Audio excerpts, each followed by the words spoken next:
This is Things Police See, First-Hand Accounts, with your host, Steve Gould. Hey guys, welcome to the podcast that interviews active and retired police officers about their most intense, bizarre, and sometimes humorous moments on the job. I am Steve Gould. Thank you for joining us on this podcast, everybody. If you're watching the video, you notice I'm I'm trying to be fancy. I have a green screen now. I have one light I try to use. My two hues on my face and whole body are red, pink, and a little bit of white. So, that's why you're looking at, I look like a giant strawberry, if I possibly get more lighting. But overall, I think it looks pretty good. If you're watching the video, cool background. It's not my basement wall anymore. So I'm trying. That's what I'm saying. I'm trying. Excellent interview for you guys today. Before we get to that, I want to tell you about Patreon. If you love the show and you want to show your support, that's the place to do it. Episodes brought to you by the patrons of Patreon. You can go over there. A couple different levels. There's a $5 level, a $10 level. There's patrolman or a sergeant. There's extras involved. You'll have direct access to me. And it's fun. It's like a Facebook feed, but only people who join the Patreon can get in and see it. So if you love the show, I would urge you to support it that way. If you can't afford it or it's not something you can put money towards, I totally understand. The show's going to remain free, and I would just ask that you go to Apple Podcasts and give that 5-star. I'm trying to get to 1K reviews. That's my goal. I'm at like 750 or 757. It's pretty good, but 1,000 would be better. But without further ado, let me thank and bring on and give the shout outs to the Patreon sergeants. These are the people that keep the lights on. I'm talking about Andrew Horton, Trevor Daly, Rick McCormick, Scott Minkler, Tammy Walsh, Sean Clifford, Braden Walker, Sasha McNabb, Corey Payne, Glenn Topping, Mike Wynn, Nathan Gowan, Jason Lau, Dylan Pyrozik, Sarah Pomeroy, Lauren Stimson, Alex Wazik, Brandon Hooker, Jake Pinedo, John Shoemaker, James Rose, Seth Wright, Tony Fahey, William James Long, Andy Biggs, Chris June, Adam Mihal, Gary Steiner, Lane Campbell, ladies and gentlemen. Thank you for continuing to support the show. There's people on there who have been doing it for a few years now. And what can I say? I love you. I'm in love with you. You might not reciprocate, but I don't care. That's how strongly I feel about you. Without further ado, let's bring on the guest today. We got 20-year NYPD veteran. He was a detective at the end of his career. Last 10 years, he was a detective in auto crimes. He worked 1987 to 2007. He's also an author with several titles. Let me bring on Vic Ferrari. Sir, thank you for coming on. Hey, Steve, thanks for having me on your show. I appreciate it. Oh, it's an absolute pleasure, man. I think it's fascinating that you did auto crimes because that's one specialty that the technology keeps growing, and the thieves kind of show how industrious and how capable they are. And maybe if they applied themselves to something else, they could accomplish great things in this world. And I say that because I have a buddy who works in Southern California, and they're still stealing cars there. His neighbor obviously it's like one of the capitals of stealing cars, but what I mean is his neighbor had like a brand new 2021 Ford F-150 with all the bells and whistles, and they stole it right out of his driveway with some kind of high-tech Bluetooth scanner, or they got the key code from his house. And what the hell? Yeah, I retired 15 years ago, so they were just the bad guys were going to car dealerships and using their friends or using phony titles to get keys cut for the cars. Now with the key fobs, they've figured out a way how to hack into your computer so that they basically clone it, and then they walk up to your car and they could do the same thing you do, like you have your key fob in your pocket. It's crazy. I mean, in SoCal, there's like a little cottage industry for these little dishes. They're like made of lead. You can, when you come home on your counter, you can put your keys inside this little, what do they call those bags detectives use for phones?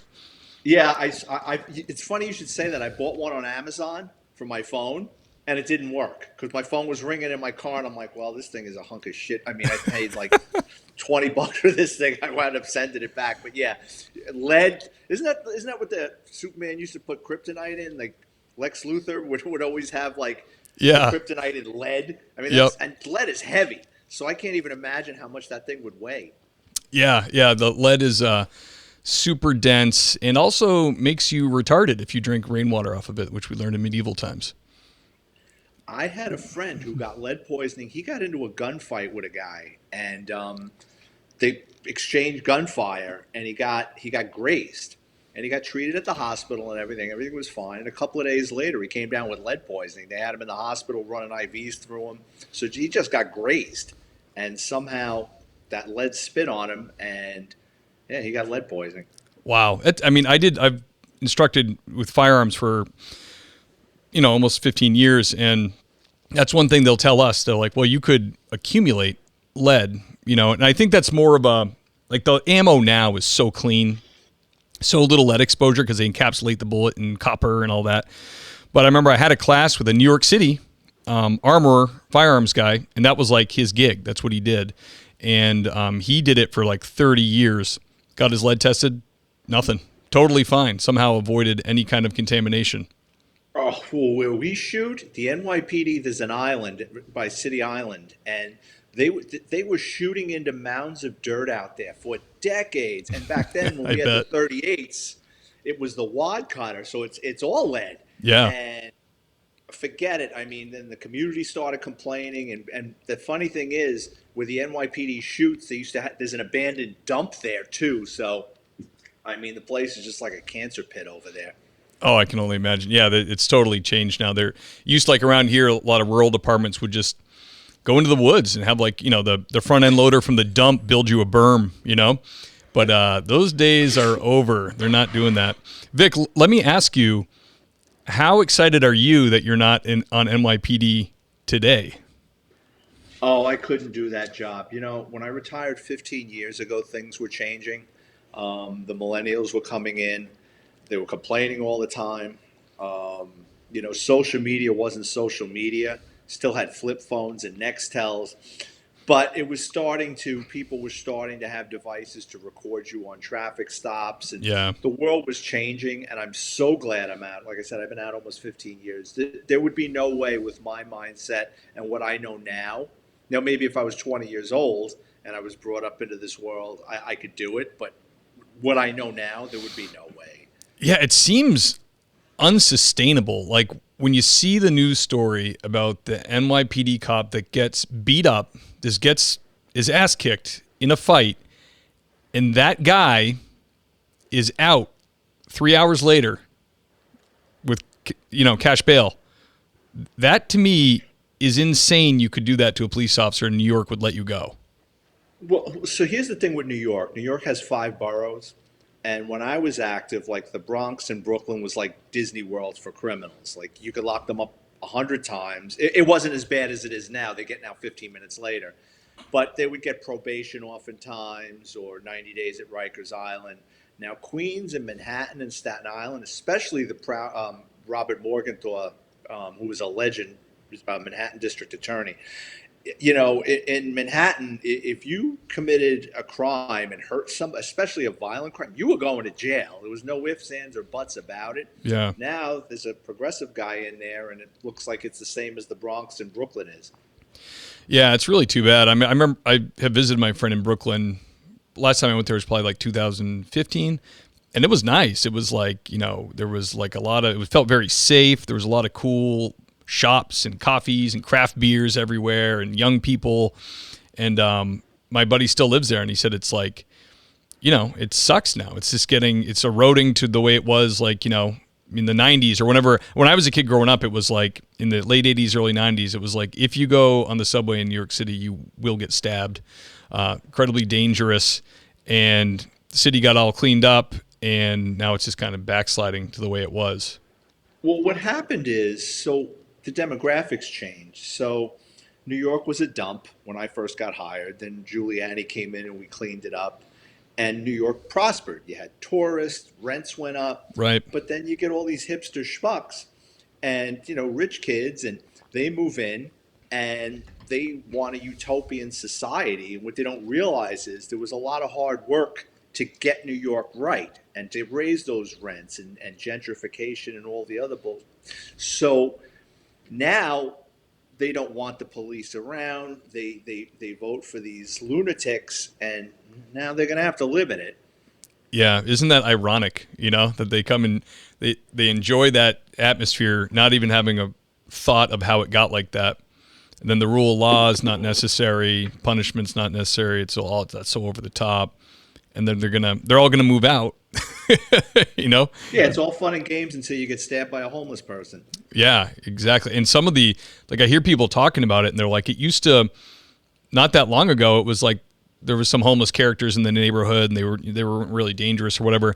Now it's like, don't make eye contact, don't go near them. They are freely attacking. They want a fist fight. There's no ifs, ands, or buts. They're very bold. Yeah, in my neighborhood, I mean, we didn't have a lot of homeless people where I grew up, but there were some. But I mean, if they pulled that stuff, someone would hit them with a bat. Yeah. I mean, they were home in a vacant lot in the neighborhood I grew up in, but times have changed.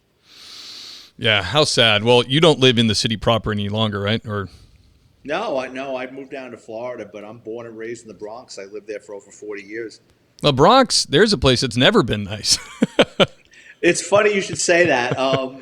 People remember the Bronx from the 70s, with the World Series when the Goodyear blimp was showing like parts of the Bronx on fire. And it was, but there were certain areas. The Bronx is fairly large. Like the neighborhood I grew up in was all working class people. It was actually a nice place to grow up. Oh, really? It wasn't bad? There was crime. I mean, you know what it is? In my book, Catholic High School Diaries, I write about it was like Italian Irish with the mafia sprinkled in. So, I'm not a fan of the mob. I worked in organized crime. I locked up mobsters. But I mean, during that time period, they served a purpose. You know what I mean? If someone came into a neighborhood screwing around or something, they were going to get handled. Yeah, there was some kind of order to it. I've heard a lot of stories like that too, where there was a certain amount of respect for families as well. If a dad really didn't want his son getting involved, the mob wouldn't necessarily just keep trying to grab him. There was some respect to people in the neighborhood, established families, things like that. Well, the mob doesn't grab you per se unless you get involved with them and you owe something or you get involved with a scam and you're making money with them and then you want to step off. Like my dad worked in a wholesale meat place that was owned by organized crime. And when I was 14 years old, I used to go to work with my dad from like the ages of like 11 to 14. I would go with him on Sundays in this wholesale meat packaging place. And one time I was going up the stairs and this guy came rolling down the stairs, bouncing down these concrete stairs, and then like Carmine and Frankie are coming down the stairs laughing at the guy, and I'm like, what the and they're like, don't worry about him, Vic, he's just a friend of ours. They picked him up and they threw him into the street like he was garbage. So I went up to my dad and I go, hey Dad, Frankie and Carmine just kicked the crap out of somebody. So my father goes, just keep working, I'll find out what happened. And later on that day, my father said, he goes, yeah, the guy's a shoplifter. They caught him a couple of times. They brought him upstairs. They put his hands in a vice. They broke his hands. And they threw him down the stairs and they threw him in the street. When the cops came, they told him he got hit by a car. So, you didn't screw around in those places. But it's actually funny. That was the last time I worked there. Because my dad was like, you're getting a little old to be working here. I don't want you buddying up with these people. I don't want you making friends with their kids. And that was it. That was the last time I went into work with my dad at that place. Yeah, did you notice, if a guy's in the mob, like, did they encourage their, like, sons to join them, or did they want something different for them? Depends. The upper echelon guys, like Paul Castellano and stuff, they were more, like, business-like. I mean, they were racketeers, but they more would send their kids to college. The more thuggerish ones, and if the kid started showing signs that he wasn't going to go to school or he had no interest in civil service or something, yeah, they'd start hanging around. And it starts slow. It starts usually they'll have them in a betting parlor or doing the football sheets in high school. Then it'll progress to numbers, the illegal number. Then they'll put them with a guy who's running a crew, and they bring you along slowly but surely. And then there's different ways to get your button. You're an earner. and you're willing to hurt somebody and if need be kill somebody, or if you're really just, you're a genius and you're making them a lot of money, they're not going to really expose you to violent stuff, because why take you off the playing field if you're bringing in an envelope every month?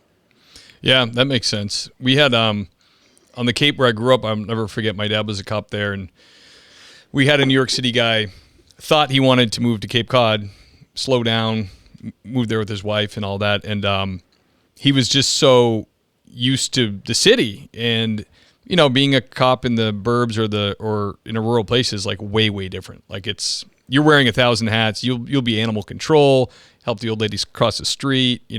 There's domestics, bar fights, car crashes, all that stuff happens. But it's not like your main thing. Your main thing is just like community caretaker type of stuff.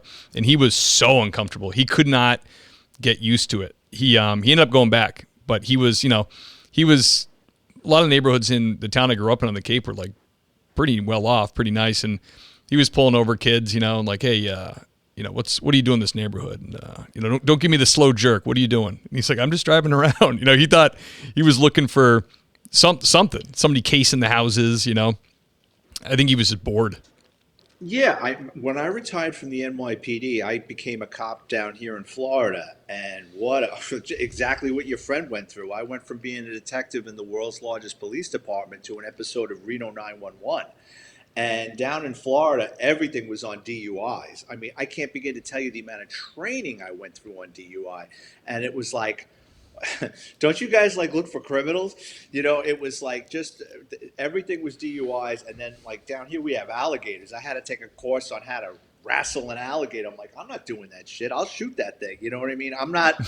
I grew up in the Bronx. We had crime. I'm not mounting an alligator with duct tape and taping its snoot shut. It was. There was a lot of differences from New York to Florida, and I was a cop down here for about 8 months, and I resigned. They were really nice. It was a great department, but that's a young man's game. And then to make that change, as set in my ways as I was, and again working in organized crime, and then back on the road, and you've got to hear people's problems and deal with the drunks, and working midnights and just stupid shit. I'm like, what am I doing? Yeah, midnights will kill you. Yeah, it's funny you say that. A lot of the Southern guys I've had on the show, I'll ask for photos, to add to the cover art, and I'll ask you too. And like 1 out of the 5 photos will be them holding an alligator. I'm like, man, you guys got to deal with these things all the time. No fucking way. I would never. No, I'm not playing with some Jurassic Park. No, ain't happening. It's funny. It's just so funny how diverse and sprawling and different police work is depending where you are. Like where I am now, it's more rural, Western Massachusetts. And I was talking with the DA out here, and she said she was in Boston for like 5 years. And she said she was there 5 years. And like you were saying, she goes, 5 years, 1 DUI.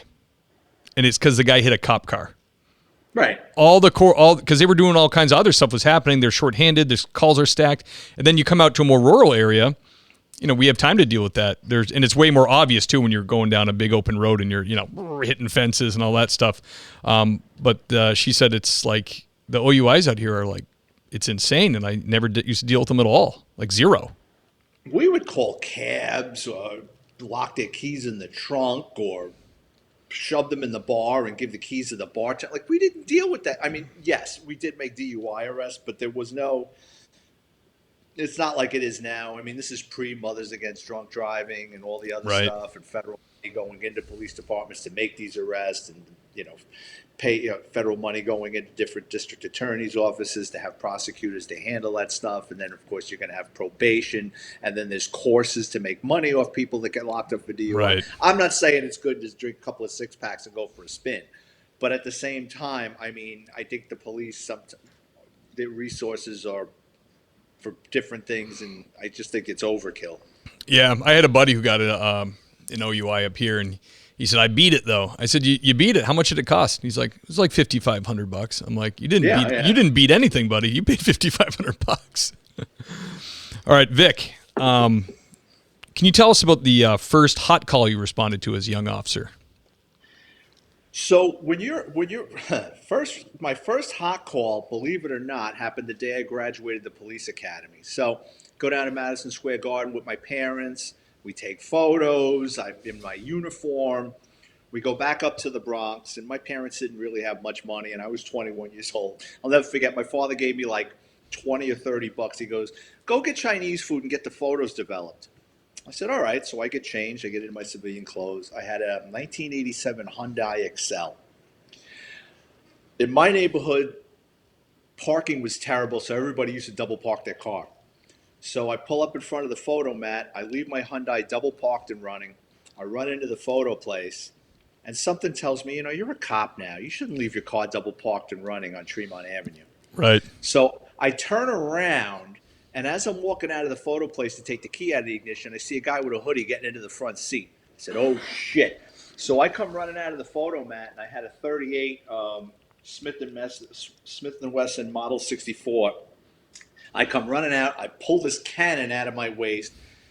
I run up to my car. I open the door. I go, get out of the car, motherfucker. The guy looks at me, throws the car in reverse. Now I'm trying to holster my gun with one hand and pull him out of the car with the other because the window was open. Oh, man. And he takes off.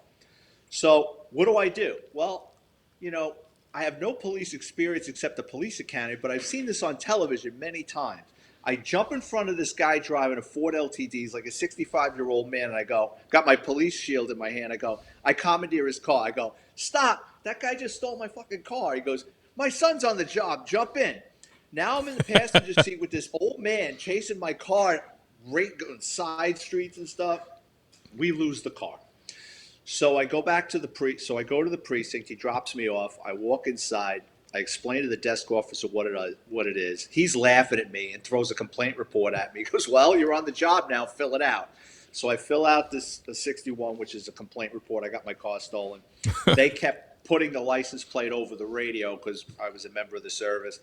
I go home with the Chinese food. About 3 hours later, the phone rings at my parents' house. I pick it up. There's two cops on the phone. They go, we got your car. I said, oh, this is great. So I go down to the precinct. And I walk past the desk office. He goes, they're in there. And there's two cops filling out the paperwork and stuff. And the guy with the hood, he's got the hood down over his face and he's handcuffed to a chair. So I run over and I want to kick his ass. Like, I'm just, they're like, no, don't. So yeah. I pull the hoodie off his head, and it was a guy I went to middle school with.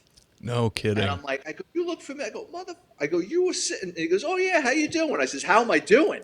I says, you stole my fucking car. And he goes, oh, I got a bit of a drug problem. So long story short, I got my car back, and I learned that day that police work wasn't what I saw on television with commandeering cars, and I could have gotten a lot of trouble doing that. Had that old man's son wasn't a cop and I scared the shit out of some civilian, I would have been in deep shit. So I would call that my first hot call the day I graduated the police academy. That's insane. What are the chances? Wow. So was that a thing? Was that like a policy? Could you commandeer cars? Was that a thing that was allowed? It's one of those gray areas with the NYPD. Like, we weren't allowed to chase stolen cars, but everybody did. Right. It was like the worst kept secret in the NYPD. As long as the bad guy didn't get killed or paralyzed, a civilian didn't get hurt, you didn't wreck the police car, no harm, no foul. If it came over the radio and there was a car chase and nothing bad happened, they wouldn't no one would say a word. But God forbid, like I said, one of those other scenarios unfolded where a kid got hit by a car, or you wrecked a police car, or the bad guy, is now in a wheelchair for the rest of his life, then you're fucked. Yeah, right. So that's kind of not so comforting if things are going south during your chase. I used to work for a chief that he had been a cop in Connecticut, and now this would have been 40 years ago that he was telling the story, but he was a young cop and he was chasing an armed guy, and he fired a couple rounds over his head, warning shots. And it was in their policy that you could fire warning shots, but no one did it. No one. So they got back to the station and they were getting on him, and he got out the SOPs. He goes, right here, warning shots. The supervisor's like, we should have got rid of that years ago. He goes, but you're right. If it's safe and you have a safe backdrop, you can fire. And it worked. The guy stopped. Obviously, he's got bullets flying over his head. But that's like one of those cases where it was like nobody did it, but you could do it. Yeah, I mean, NYPD, you cannot shoot at a car unless that car, I mean, that car could be bearing down on you. They don't want you shooting at that car. Now, if he's firing out the window at you, then all bets are off. But yeah, they don't want you shooting at tires, no warning shots. I mean, it's forbidden. Yeah. Yeah. I think that when I looked into it in mass, they had the warning shot thing for a long time ago. Like back in, like New Bedford had call boxes. So you're on foot patrol and you could go to the call box and call, hey, I need help on 3rd Street or whatever. If you couldn't, God. if you couldn't get to the call box, this is like, the 40s. If you couldn't get to the call box, you'd fire around and someone could find you. I think that was the idea. But, it wasn't long before there were radios and everything else. And they just kind of, left it in there. And probably not in there anymore. Put it that way. There was some dinosaurs around when I first got hired, like Vietnam guys and guys pre-Vietnam that like in their 60s, like they were hanging around to the very end. And they used to tell us stories like you could shoot fleeing felons. Yeah. You know what I mean? The guy's got his back to you, but he robbed a bank. Well, put him down. But Yep. I mean, that all changed, I'm guessing, in the late 60s, early 70s. Yeah, I should know the case. Tennessee Gardner or something like that was because it's one we always talk about in firearms training. But they had a young teen fleeing, but he committed a felony. He was climbing a fence, and the cop shot him in the back. It went all the way to Supreme Court, and the cop was not. He was exonerated because he was following policy and Right. state law. But after that, they were like, no, everybody's got to change this. You got to take more. The circumstances have to amount to like a dangerous felon, someone who's could commit harm to a member of the public or you if they escape, that type of deal. But Right. If the guy's wearing like sticks of dynamite or something. Right. Right. Exactly. Yeah. Vic, can you tell us about a strange or bizarre thing you dealt with on the job? Oh, there's so many. In the early 90s, one time, I was walking out of the station house and the phone was ringing off the hook and I picked it up. And it was this older woman. She lived in Virginia. And she said, listen, she says, it was a Monday, I'll never forget. And she goes, my daughter was supposed to come down for the weekend. And she never made it down here. And she lives in your precinct. She goes, I'm so worried about her. I want to fill him out a missing persons report. And you know how that works. They're not going to take a missing persons report over the phone, let alone from a woman in Virginia. Right. I said, I'll tell you what I'll do. I says, I'll go to her building and I'll look around and I'll see what I can find out. I says, but you have to come down here. Or she goes, well, I'm old. She goes, I'll send my sons up. I said, all right. I says, let me see what I can find out and I'll call you back. And it was a slow night. It was like a Monday night, so it wasn't like I was running around answering 30 calls. Nice condominium up on the Hudson River. My partner and I, we talked to the super. I think did we get into the apartment on that time? No, we didn't get into the apartment, but I found her car was in the carport. And I called her up and I said, listen, I says, you're going to have to get your sons down here. I says, the car is in the carport. I says, there's no odor or anything. We looked through the window. The apartment looks fine. She says, all right. The next day or the day after, these two middle-aged guys, they're like, you spoke to our mother. And I'm like, I mean, it was just all odd that I kept getting involved with this because in the NYPD, I mean, our precinct had over 300 people. Right. It just so happened that just the stars were in alignment. So I go back to the building with her two older brothers, and we get into the apartment. Answer machine is blinking off the hook. Like there's 15 red lights. Her mother's calling for her. Her job's calling for her. And she used to volunteer at a homeless shelter or something like that. They're calling up, like, looking for her. So, yeah, something's not right here. So the detectives get involved. They take it, they take a missing persons report. Now this is something, right? A couple of days later, I'm working with my partner. And in New York, I mean, there's just so many different. You got the NYPD, but then you have like different peace officers. So you have like the ASPCA police, but I mean, they stay in their lane. They Sure. go after people. They're not doing car stops, but they go after people that are abusing animals. And believe it or not, New York City Department of Sanitation has sanitation police. Really? And what the sanitation police do is they hang out at like dumping spots because in New York, if you got a vacant lot, within 15 minutes, someone's dumping a refrigerator in there and tires I and bet. chopped cars and shit. So the sanitation police are sitting on this place over by Co-op City, a vacant lot, and here's a guy with a pickup truck, and he's dumping a 55-gallon drum. So they stop him, and they say, "What do you got in the drum?" And he says, "My girlfriend." Ooh. So they get on the radio, and they're just like screaming their heads off because apparently they opened up the drum, and there's this decomposing woman, Oh. the missing woman. What it turned out happening was she had met this guy working in this homeless shelter, and I don't remember if they got involved romantically or she was helping him out, but one thing led to another, and he punched her in the throat, and she died. And he panicked and put her in this drum, got her out of the apartment, or she was in his apartment. But I heard it over the radio, the sanitation police, and she was the missing woman from like the week before. So that's one of my more bizarre stories. Wow, that is bizarre. Did you have to make the call to the mom and whoever else? No, I'm glad I didn't, because the woman was so nice. The detectives took care of that. Thank goodness. That is crazy. It's crazy that like you said, you were involved in it all the way through. That just so happens. The odds of that happening, that I would pick up the phone if I'm going out on patrol, because you know how cops are. Like, I don't have the TS. Why am I answering that? You know how cops are. Yeah. And then, I went and checked this out for the woman, and then the sons came back, and and they just happened to be in the vestibule of the building, and they had my name from their mother, and I happened to be walking out, and they grabbed me. It could have been, one of 30 other cops working that night, but it just kept happening. Yeah, I can remember I had a sergeant made me call NYPD once for like a welfare check on somebody, and I was like, I really don't want to call them. He's like, just call, because I was like, they're not going to do it, and if they're just going to laugh at me. He's like, just do it to see what. Yeah, he's right, just so we can say we did it. Right, you got to cover your ass. Yeah, and the precinct was definitely like, for what? Are they in danger? Do you remember which precinct? I don't remember. No. Because it depends on the precinct. So like that precinct that I was just telling you, so it was a very slow place. So that's probably why I was involved in it so much. But if you call like the 4-4 or the 4-6 or the 5-2, like these guys, they don't even eat dinner at night, like on the 4 to 12s. I mean, they eat in the car. I mean, these guys are answering 30, 40 calls a night. Yeah, I hear that about the cities, especially now. You're getting out a roll call, or during roll call, there's 30 calls stacked for your sector, yes.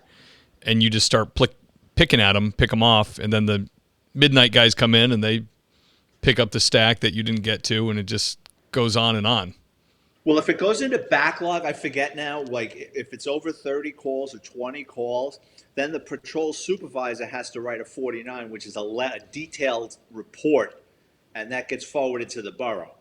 And then the commanding officer asks him about that. The New York has gotten so repetitive with paperwork. I killed more trees than Paul Bunyan with that bullshit. They just kept inventing more forms and more stuff to cover their ass. I heard, and you could probably confirm this for me or not, but I heard they had like on their oversight board for like discipline, there's like a civilian now involved in the hearing or something like that. Always has been. No, it's always been that way because it's called Civilian Complaint Review Board. Okay. So if you get what's called a CCRB, and it's you do have some cops involved in it, but it's mostly civilian. Really? That's interesting. It's a kangaroo court because they go by preponderance of the evidence. It's called the trial room. And if you go, most cops take a plea.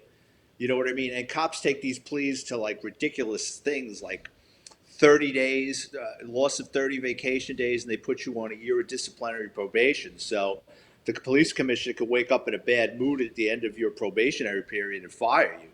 So most cops, they don't, in the trial room, they'll fire you right off the bat. So most cops take these ridiculous pleas. It's like going to federal court. I mean, when it's time to go to jail, it's time to go to jail. Wow. And you guys still do, there's like plenty of foot patrols going on there too, right? You know, I don't know what's going on there now. In the early 90s, they came up with this ridiculous concept of CPOP, community police on patrol. And every empty suit and dead wood ran to that because they could hide on a foot post and not have to answer calls and then make all these connections and hide in the back of a bodega, hide in the back of a barbershop. Sure. In my precinct, at least, it's CPOP. It was like a Seinfeld episode. It was an episode about nothing. Yeah. And eventually they realized they caught on with that and started dumping them back on patrol. Yeah, that I could see that. That makes sense. Who doesn't like having a cop hang around your shop, anyways? Give them some food. You want them to hang out longer. And the NYPD does these things. So like, you're not allowed to get a free cup of coffee, no discounted meals. I mean, does it happen? Yeah, of course it happens. But if they catch you, you're going to get thumped. But then they want you, you know, they want you to buddy up with the community so the community will talk to you. But then at the same time, they want their parking summonses. So if you've got a foot post in a busy shopping district, you have to get your parking summonses. So you're going to be writing tickets in front of that restaurant or that dry cleaner, which you're chasing away as customers. Yeah. So then the CPOP cops would come to us, the guys on patrol, and go, "Could you do me a favor and could you write tickets over there for me?" You know what I mean? So I don't want to be the bad guy. Right. I don't want to be the bad guy while they're getting fed, Good gig if you can get it. They're I got offered that. I wanted no fucking part of it. when I first became a cop, we were going through the obstacle course or whatever they do at the state. The first step of getting into police academy. And there was an NYPD cop there who was transferring to Mass, and he said he, like, day one out of academy, he was almost day one. He was and this was early 2000s or 2006 maybe.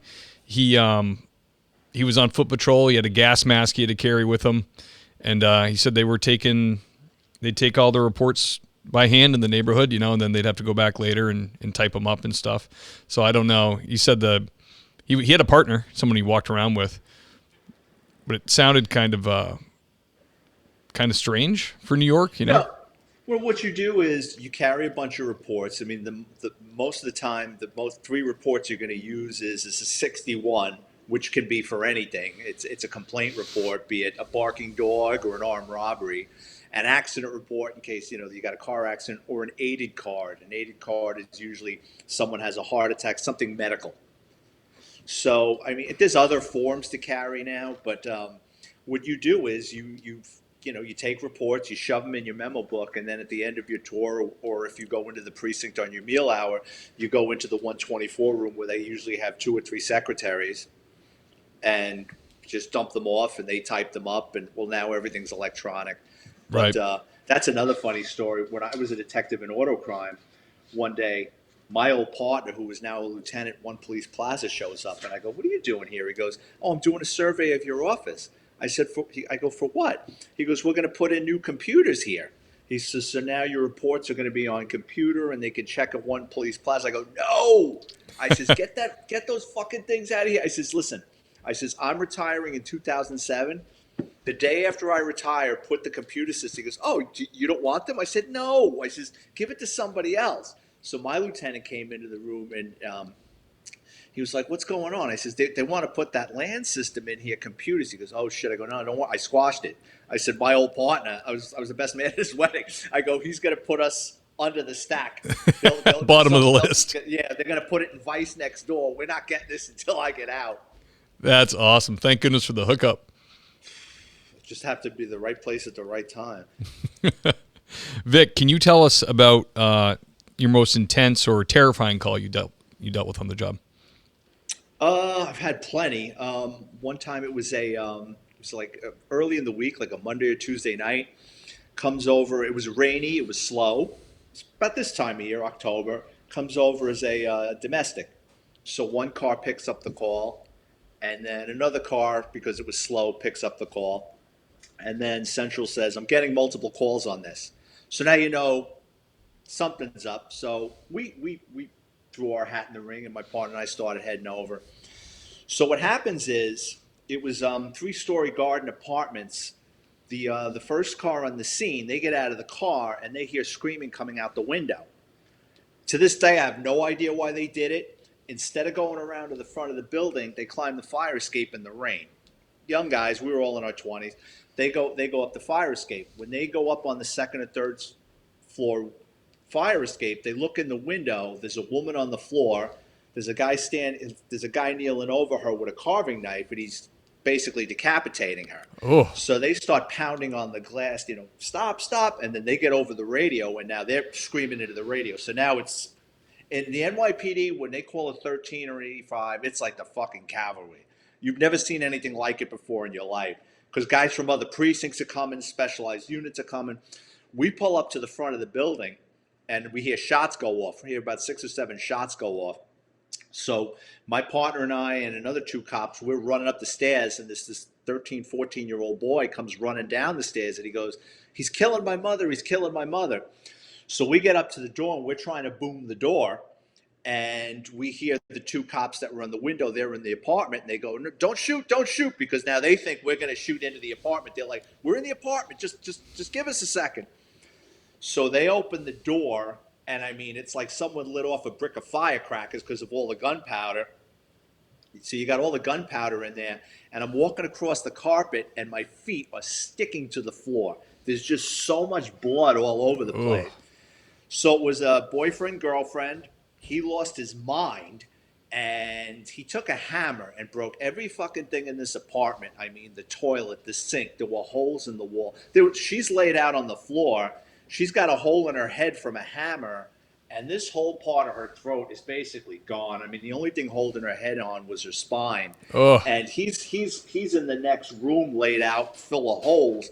What happened was when they started banging on that window, he grabbed the carving knife and he ran up to the window. He threw open the window and he goes, "You want some of this?" And he starts swinging out the window with the knife. My 2 friends, we had the 38s back then, because this is like 90 or 91. They were so close, they unloaded on him with 2 38s. They hit him 6 or 7 times. He goes falling back into the apartment. And my friend told me, he goes, when we shot him, he started stumbling backwards with the knife in his hand. He goes, and when he fell down, he fell down flat backwards. He says, and when he did, he says the knife sprung out of his hand when he made impact with the floor and kind of went like twirling into the kitchen. He goes, all I could think of was, they're going to think that I shot an unarmed man. And that's what I tell people. Like, everybody, cops are more afraid of getting in trouble than getting killed. Yeah. I mean, here's 2 guys that just watch somebody stab somebody to death and cut their head off and try to stab them to death. They shoot the guy, they kill him, and they're worried about getting involved in a bad shooting. I said, no, you're good. So we rushed them out of the apartment. We got him into the hospital. But I just remember that night, like, just walking around with my feet stuck in blood. It was just, and the gunpowder all over the apartment. That's rough. Yeah, what do you do with those boots? Hit them with some bleach and water? I don't even know if I use bleach. It's so friggin'. I didn't wear boots. I used to wear. I used to get in trouble all the time. I used to wear white socks and like referee shoes or black. What was those? Black Reeboks. I used to wear all the time, so you could run. You can't run in shoes or patent leather. Yeah, that's smart. Yeah, like a law enforcement cheetah. I used to be able to run. Now I'm old. That's insane. And were there kids involved? You said or they were just dating? They were dating. They lived together. I don't think the boy that ran out of the apartment, I think that wasn't his father. I think it was just a domestic situation. They were living. I think the 3 of them were in the apartment. The boy is lucky to get out with his life. But yeah, I've had a couple of those, like walked into a homicide, like right after it happened or right as it was happening. That's nuts. Vic, you were on during 9/11? Yeah. Were you on duty? Yeah, I was. What saved my life was I had court that day, so I had locked up this guy for changing VIN numbers on a couple of stolen cars, and he was in jail in Manhattan, and we were going to spring him. We were going to use him as a snitch or a confidential informant because he knew about some guy that worked in Department of Motor Vehicles up in Harlem that was pumping out driver's licenses. So we were going to have a proffer hearing that morning. And I got to work my office was in the Bronx. I got to work at 7 a.m. My sergeant and I were supposed to go down to Manhattan Criminal Court, which is like literally 5 blocks from the Trade Center. I come in at 7. My sergeant's nowhere to be found. Now it's going on 8:30. He comes breezing into the office. I go, John, what the fuck? I go, we got to get down to Manhattan. It's going to take us an hour to get down there and find parking. He goes, yeah. The first plane hits, and our office was on the 2nd floor of a housing precinct. So one of the housing cops runs upstairs and goes, put on the news. He goes, a plane just hit the Trade Center. So we put on the news, and I mean, you got 3 major airports in New York City, not even including smaller ones like Teterboro. So we thought maybe, some private pilot flying a Cessna had a heart attack and hit the side of the building. Right. That's what you would think. That's what we thought. And then here comes the second plane we watched live on TV. We're like, oh shit, this is terrorism. So the call came from Police Plaza, everybody get into uniform and stand by. And by about 1:30 in the afternoon, I was down there walking around. I mean, it looked like something out of a war movie or a nuclear holocaust. There was so many particles from the asbestos and all the crap that got pulverized. Like the sunlight was having difficulty like getting through. And so it was like you were walking around in like a twilight. There's just garbage and indiscriminate pieces of paper flying around. Everything was covered in that dust. And I think we were coming down Broadway to get to the Trade Center. We were walking around, and all you saw were thousands upon thousands of women's shoes. So all the women that worked in the financial district, when they were trying to get the fuck out of there, can't run in heels apparently. Right. They just took their heels off and ran out of there barefoot. So I mean, there was thousands of pairs of women's shoes, and it was almost like that scene at the end of Planet of the Apes, where Charlton Heston goes down to the beach and there's the Statue of Liberty head there, and he's like, "Holy shit!" Because we got up to the Trade Center.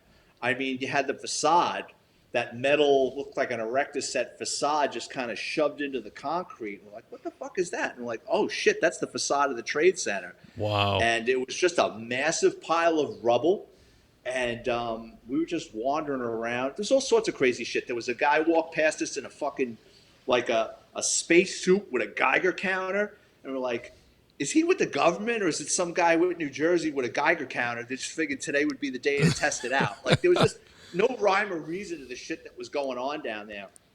So I was down there from about 1:30 in the afternoon. They released us about 5:30 in the morning, and they said, throw your clothes in the washing machine, get all this shit off of you, and be back down here by 5:30 at night. So we were doing 6 to 2s for a couple of days, and then they pulled us out of there. And since I worked in auto crime, they had us out at the dump chopping up the cars that were coming in to see. There was so many crushed cars and crushed vehicles. They had us like opening them up with the jaws of life to make sure there weren't people in there. Wow, that's intense. Now they show videos of it, and it looked like people were kind of just bailing. Some people were jumping as the buildings were going down. Was there any of that obvious when you were there? By the time I got down there, the buildings had already fallen. Oh, okay. And that's like I said, my sergeant being late probably saved my life, because had I been there, I would have ran there. So, I mean, there's probably a 50-50 chance I would have gotten killed. There's a guy that sat next to me in my office. He saw that. He was down there for court, and he witnessed people jumping out of the window. He said the sounds. He said you could hear them screaming, and he says it sounded like boom, thump, thump as they were hitting different things on the way out. And he only talked about, because, cops, I mean, we talk and, I think once or twice that he would not talk about it. It was just, he would just clam up about it. Yeah, I can only imagine that's the kind of thing that would haunt you for the rest of your life. It's crazy. It did him, definitely. Man, and you guys had all kinds of resources from all the states around you guys came in eventually to help. Oh, everybody was great. I remember by day 2 or day 3, there was a Winnebago, like literally like 3 blocks from the Trade Center with Illinois plates.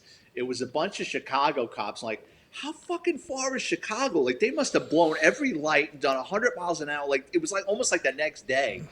It was funny because like you had so many cars covered with debris, and cops have like a funny sense of humor. Like I remember going past cars where cops, because you could only be a cop or a fireman or a rescue worker to be that close, and guys were writing in like the dust on the windows, "Fuck you, Bin Laden." It just shit like that. So they already had an idea that it was Bin Laden. We knew the first day. It's funny. When we were wandering around Broadway, there were a couple of buildings that were still open, like they were closed, but the building maintenance people were still there, like keeping an eye on the building. And they let us in to like take a break from walking around, and they offered us water and stuff. And a couple of guys that worked there were from Afghanistan. And I got like a history lesson about the Taliban, and these guys knew who did it. They were like, our country was taken over by the Taliban, and then Osama bin Laden came in after the Russians were there, and he stayed, and he corrupted our country. Like they were bitter about getting chased after Afghanistan and bin Laden. Like, yeah, I had heard about Osama bin Laden. I knew he was responsible for the bombings. I think it was Tanzania, and there was in Nairobi, and I knew he was on the FBI's most wanted list. But I mean, these office workers were like just chapter and verse what was going on over there. They knew what was going on. That's crazy. Wow. When you initially showed up and all those particles in the air, it's mayhem. Did you guys have gas masks with you, or were you just breathing that for a while? Oh, they handed us like those paper things. Respirator, it's like yeah. paper. Yeah, it was bullshit. Like the thing, like if you were going to demo your basement Yeah. or demo your bathroom at Home Depot, it was like an elastic cord. Yep. You know what I mean? But it was the guys I work with. They were pulling that down and smoking cigarettes. Like early on, I knew that this was bad. Even after what's her name, Christy Todd Whitman. She used to be the governor of New Jersey, and then she was Environmental Protection Agency czar or whatever. She's like, no, the air and water is safe down here. I'm like, I don't fucking think so. So I used to wear a mask down there as much as I could. The mask came later. Okay. But the first couple of days, we were on those paper masks. We were on our own. Yeah, that's the first thing I would think of if you're down there is like there is asbestos in the air and this is not good. Oh, definitely. Well, you look good. I mean, so you made it through. You must have good nose. I go for cancer screening every year. They send us. I know a lot of guys that died of cancer, bizarre cancers. Once a year, I go. They send me to a clinic down here in Florida. New York, it would probably be like one of the major hospitals, and the blood, urine, chest X-ray. You ask you a bunch of questions and do a complete blood workup and an EKG and everything. But so far, so good. You'd probably imagine at this point you're probably pretty good. I mean, who knows? You know what I mean? Like any day above ground is a good day. Absolutely. Vic, can you tell us about do you have a heartwarming situation or a call that you went on? Yeah. When I was a detective in the auto crime division, we used to fish around sometimes like it was slow. We'd recover stolen vehicles from 24-hour parking lots. So in New York, you got all these lots because parking is terrible there. And you pay $200 a month, $300 a month, or you pay by the day. But a lot of times car thieves will stash stolen cars in these places, before it goes to a chop shop or a shipping container to be shipped out of the country. So this is probably about 1997, 1998. There's this brand new Land Cruiser with Wyoming plates in the back of this lot in the 3-4. It doesn't belong there. I run the plate, comes back stolen from Lower Manhattan a day or two before. So I call for the evidence collection team. I have them dusted for prints, and I take the car. But one of the things there was a dog cage, like a big dog cage in the back of the truck. So I recover the truck. I send it out to the pound.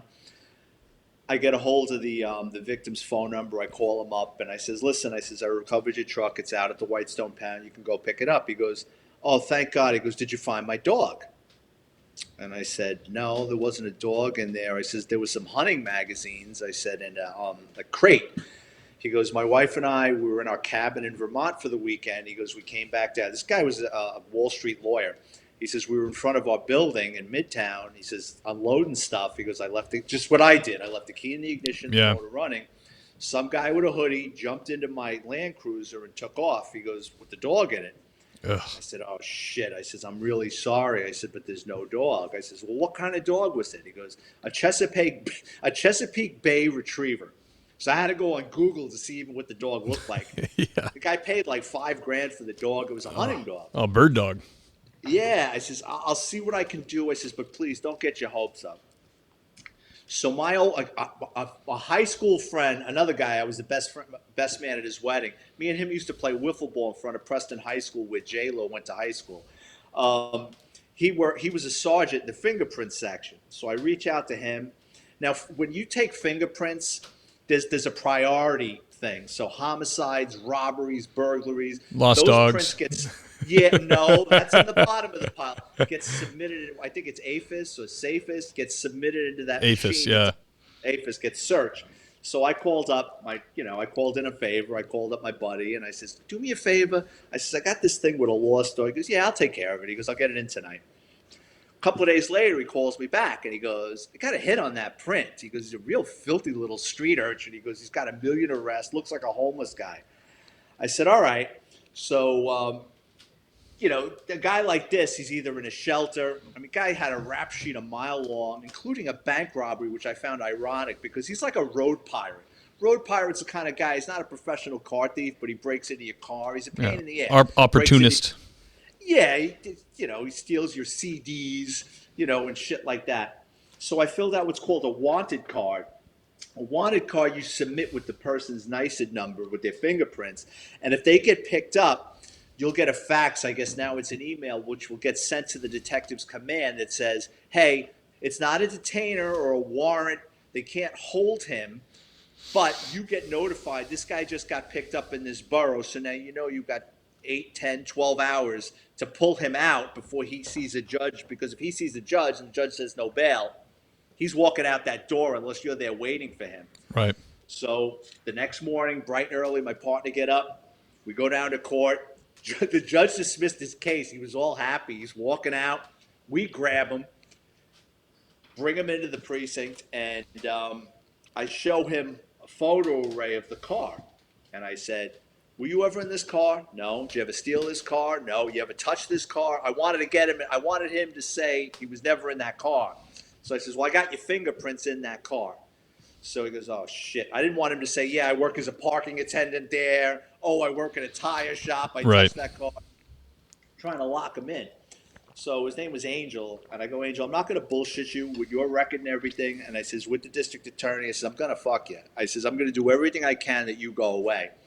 I says, "I'll make a deal with you." I said, "If you tell me where that dog is," I says, "I'll talk to the district attorney, and I'll see that maybe you don't get state time." So he thought long and hard, but he's going through withdrawal. He goes, "Yeah." He goes, I was walking around with the dog. He goes, "I sold it to some woman on Dykeman Avenue for $50. I said, "Let's go up there." So he goes, "It's around here." Like, we parked on the block, and he pointed like 3 buildings. He goes, "She's in one of these buildings." So we're sitting there. Here comes this woman about 15 minutes, like with spandex, like pink spandex and a yellow shirt that don't quite fit. She comes out with the dog. We approach her. She doesn't want to give up the dog. And I says, "Look, you see him sitting in the backseat of the police car handcuffed?" I said, "He's not your dog." So she was upset, but we got the dog back.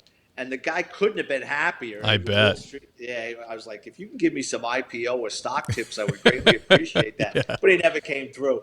But yeah, that was heartwarming as far as we got this guy his dog back that he would have never gotten back. That's amazing. That's really going over the top, especially in a city like New York where so much is going on. That's awesome. It was luck. And it was one of those things, I really felt bad for the guy, the way he was complaining about the funny thing was, when I told Angel, the car thief, he goes, "How much is that dog worth?" Angel didn't know anybody to unload that Land Cruiser because he was a road pirate. He was going to body shops and junkyard. No one took him seriously. Sure. Here's this guy that weighs 90 pounds with track marks, and he's saying he's got this stolen Land Cruiser, and they don't want to give him any money for it, and they think he's full of shit. So he goes, "Well, how much is that dog worth?" I go, "About $5,000. He goes, "Are you fucking kidding me?" He goes, "The dog is more expensive than the truck." He goes, "I was trying to sell the truck." He goes, "I would have never have let go of that dog." That's funny. I think he got off at like 90 days on Rikers Island. He's probably dead. I'm imagining he had AIDS. But that's a long time ago. Damn. Vic, one of our most popular questions here on the show is advice for new people getting on the job. There might be an academy that might be thinking about joining the force. What would you tell a young person getting into this game now? Besides, don't do it. From the police academy to especially once you're released and you're working in a precinct or police department, keep your mouth closed and your ears open, because I don't know how it is in other police departments, but the NYPD rookie cops are treated by the old timers like you just landed from outer space. Nobody wants to deal with the rookies. They don't know if you're a loudmouth. They don't know if you're a rat. They don't know if you're a know-it-all. Just listen to what people have to say. Take everything in. You know what I mean? And just try to be one of the guys and fit in. That's good advice. That is solid advice. No one, my dad had the biggest problem with that when he retired a lieutenant, but he ended up being in charge of a bunch of the new guys that would come in, the summer guys and reserve guys. And he was just astounded. And this is like, he retired like, I don't know, 10, 15 years ago. But they couldn't just, a lot of guys just couldn't do what they were asked, or they had different ideas. He'd be like, hey, go take the bikes, go to downtown, do it. Yeah, you know what would be better, LT? What if we took the car down there with and he's like, are you giving me your ideas? It's like, get the hell out of here. You got like 1 second on the job. That's what I was saying before about millennials and yeah, the spoiled crowd becoming like, I wouldn't have the balls to say that. Yeah. You know what I mean? Like, if I said something like in my time, if I was a rookie cop, like if you ever see the movie Fort Apache, The Bronx? No, but I had Ralph Friedman on the show. Oh, okay. All right. Yeah. Ralph, I don't know him personally because he was before me. Ralph worked in Fort Apache, but they filmed that movie in the 4-2 precinct, which was mine. That was called Little House on the Prairie because it was all burned out. And if just like you said, if your dad was a lieutenant, and the lieutenant told me, hey, you do this, do that, and I turned around and gave him my opinion of something, like, I would be on a footpost in front of abandoned buildings for fucking forever. So yeah, rookies, it was like you didn't have a say, and you didn't have the balls to say something like that. And the ones that did were quickly weeded out. Yeah, where I started, this was all coming to an end, but when I started, some of the veterans had told me, like, you know, when we had like summer cops here, and the old timers they'd go into the station to eat in the lunchroom, and they had to sit outside in the hallway and eat like on a chair. You know, it was like they didn't even want them hearing their conversations. It's funny you should say that because every NYPD precinct in the basement has a lunchroom. And it's usually guys from the club. Someone donates a couch with fucking cigarette burns in it. The microwave smells like burnt popcorn. It's just god awful. This guy's sleeping and farting in that same couch for decades. And that's like where the old timers hang out. And like, we weren't shunned from going in there, but you didn't walk in there. Like, I remember my first precinct, the old timers, and these were like Vietnam guys. For whatever fucking reason, anytime I walked into that lunchroom, they were watching Bonanza. I hate that fucking show to this day. Yeah. And like, you wouldn't think to go, hey, the World Series on, I'm going to put that on. You would get a kick in your ass. You know what I mean? It was like, they didn't put up with that shit, especially those Vietnam guys, man. They were a different breed of cat. Absolutely. Vic, tell us about your authorship here. How many books have you written? I got into writing about 6 years ago. I've written 6 books, 4 of which are NYPD themed. There's no beginning, middle, or end. All of my books are just chapters with a subject, and I just, tell stories of interesting criminals, different arrests I made, EDPs, emotionally disturbed people, embarrassing moments in my NYPD career. All my books are $10 paperback. They're about 240 pages long. They're $2.99 ebook download. And then I wrote 2 other books, Confessions of a Catholic High School Graduate, which details me growing up in the Bronx and being a little son of a bitch until I turned my life around, and Dickheads and Debauchery and Other Ingenious Ways to Die. That's basically things that people do that I've seen in my NYPD career, that ridiculous things that shorten their life expectancy. Yeah, I love the artwork too. Is this the same person do all this art? Yes. For new authors out there, people do judge a book by by its cover. I found this company in Canada. It's called ebooklaunch.com. It's an a la carte service. So for $500, you give them the title and you tell them what you want on the cover, and they'll design it for you. And they do the front cover for your ebook download, and they also do a full book jacket, the front and back of a book cover for a paperback. That's awesome. And like we were talking before the interview started, about Vic Ferrari, it's great. It says, author Vic Ferrari is a retired New York City Police Department detective with the hamstrings of a 20-year-old. That right there makes me want to read your books. That's smart doing that. Yeah, I always try to put something in the description about the author that's something ridiculous but true. Yeah. And I told you I was getting a massage, and the woman said this a couple of years ago. She goes, for a 50-year-old man, you got the hamstrings of a 20-year-old. I said, that's gold. I'm going to use it. Can I quote you on that? That's awesome. Vic, thank you so much for coming on the show, brother. Great stories. Thank you, Steve. I really appreciate it. And I'll put the link to your books in the show notes, and also be on the website. Is there any place else people can get at you, Instagram or email, anything like that? Yeah, you can follow me on Instagram and Twitter. It's at VicFerrari50. I have a Facebook page, but I have no idea what the address is. It's just a picture of me in uniform from like 25 years ago. And like I said, all my paperbacks are $10. They make great $10 Christmas gifts. Anybody that's interested in police work, or you got family members that like that stuff, it's a great stocking stuffer. Awesome, perfect. I'll link those accounts also in the show notes. Thank you, brother, for coming on. Awesome time. Thank you, Steve. I appreciate it. Hey guys, that was episode 119. The great Vic Ferrari. Awesome stories, man. These New York City guys, I guarantee you I could talk to Vic for another 2 hours. I'm going to have him back. I'm sure he's got plenty more stories. Thank you for checking out the podcast.